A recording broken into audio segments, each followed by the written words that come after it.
جتنے ہیں سارے، انہوں نے ہم پر جتنی بھی جو ہے وہ گولہ باری کی ہے اب تک ساری.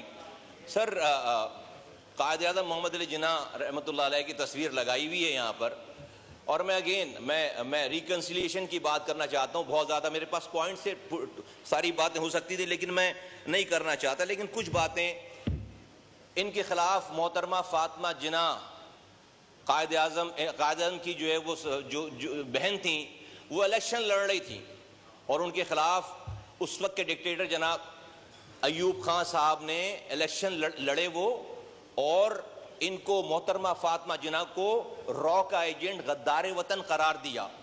اور قائد اعظم محمد علی جناح کی وہ بہن تھیں ایوب، یہ بنگلہ دیش کے مجیب الرحمان جس کو ہم نے غدار کہہ کے بنگلہ دیش الگ ہو گیا، وہ محترمہ فاطمہ جناح کے ساتھ اسٹیج پر کھڑے ہوتے تھے اور وہ ان کی کیمپین چلاتے تھے. اور ہمارے ملک میں اس وقت کے ڈکٹیٹر نے ان کو قائد اعظم کی بہن کو غدار قرار دے دیا. تو تاریخ تو یہ کچھ کہتی ہے، یہ کچھ کرتی ہے. لیکن سر پلیز بس وائنڈ اپ کریں پلیز.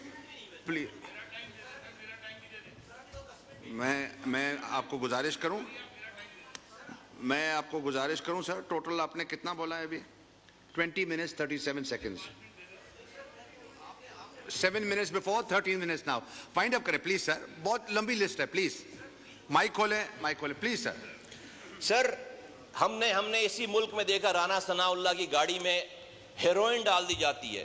ہم نے اسی ملک میں دیکھا کہ حنیف عباسی الیکشن سے ایک دن پہلے ان کو جو ہے وہ 7 سال کی قید کی سزا دی جاتی ہے. ہم کس ہائی مورل گراؤنڈ کی بات کر رہے ہیں؟ سر ہم نے اسی ملک میں دیکھا کہ نواز شریف صاحب اپنی اہلیہ کو ڈیتھ بیڈ پہ چھوڑ کر، وہ سین اگر آپ دیکھیں ٹی وی پہ تو آپ کا دل ہل جاتا ہے، وہ چھوڑ کر آتے ہیں اور آ کر جیل چلے جاتے ہیں، ان کی اہلیہ کی ڈیتھ ہو جاتی ہے وہاں پہ. تو ہم کس ہائی مورل گراؤنڈ کی سر ہم بات کر رہے ہیں؟ میں یہ کہنا چاہتا ہوں سر، ہم نے یہ تقریر سنی ہے سر پی ٹی آئی کے بانی کی کہ وہ امریکہ میں کھڑے ہو کر یہ اعلان کر رہے ہیں کہ میں جاؤں گا تو نواز شریف کی بیرک سے میں اے سی نکلواؤں گا، میں ایئر کنڈیشن نکلواؤں گا. تو یہ سب کچھ ہو جائے. پھر یہ جو فارم 45 47 کی بات کرتے ہیں، میں سر ان سے پوچھنا چاہتا ہوں آپ کیسے نظام کو چھوڑ کر گئے کہ یہاں پر فارم 47 بن؟ آپ کے پاس 4 سالوں کی حکومت تھی، آپ نے کیوں نہیں ریفارمز کیے کہ کوئی فارم 45 47 اور نہیں بنا سکتا، یہ RTS خراب نہیں کر سکتا؟ سر جب ہم نے 2018 میں الیکشن لڑا ہے، ان کو تو فارم 45 ملا، ہمیں فارم 45 ہی نہیں دیے. گن پوائنٹ پہ ہمارے ووٹوں کی گنتی نہیں کی، کہا کہ جا کر RO سے جا کے رزلٹ لو. 3 دن تک کوہلو کا افغانستان کے بارڈر کا رزلٹ آ گیا لیکن کراچی کا رزلٹ نہیں آیا. اور یہ کہتے ہیں 99 نام ہے اللہ کے، اس کے نیچے جو ہے وہ جھوٹ آپ نہیں. وہ بھائی 99 نام ابھی 2024 میں لگے کیا؟ 2018 میں 99 نام اللہ کے نہیں لگے ہوئے تھے؟ یہاں پر آپ کی جگہ پہ ڈپٹی اسپیکر بیٹھے ہوئے تھے اور وہ اسٹے آرڈر پہ بیٹھے ہوئے تھے 4 سالوں تک. وہ اسٹے آرڈر پہ بیٹھ کر ڈپٹی اسپیکر شپ ہونے لگے. میں سر اگین کنکلوڈ کرتا ہوں سر، ریکنسیلیشن خدا کے واسطے ہونی چاہیے. میں علی محمد خان صاحب جب بات کرتے ہیں میں کنفیوز ہو جاتا ہوں، ان کی بیلنس بات ہے.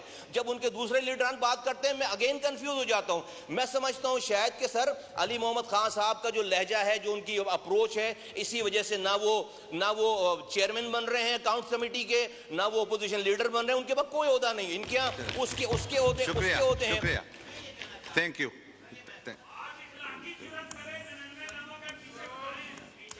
یہ مصطفیٰ کمال صاحب کا مائک کھولیں.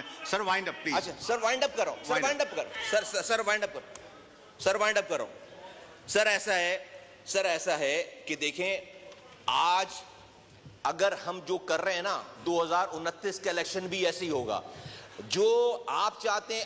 آپ نے ایک آرمی چیف اپنی مرضی کا لانے کے لیے سارا تماشا ہوا ہے. آپ کو اپنی سر یہاں پر آرمی چیف کو ایکسٹینشن دی گئی اسی ہال میں بیٹھ کر. آپ کہتے ہیں کہ بھائی ان سے جو ہے وہ آپ کہتے ہیں کہ نیوٹرل ہو جاؤ. آپ نیوٹرل ہونے والوں کو اس وقت جانور کہتے تھے.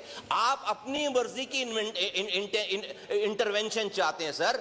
آپ اپنی مرضی کی آپ چاہتے ہیں کہ اسٹیبلشمنٹ انٹروین کرے، لیکن آپ کے لیے کرے تو وہ اسٹیبلشمنٹ حلال ہے. اگر وہ انٹرونشن نہیں کر رہی تو وہ جو ہے تھینک یو. صحیح ہے، پوائنٹ آ گیا. بس مصطفیٰ صاحب پوائنٹ آ گیا.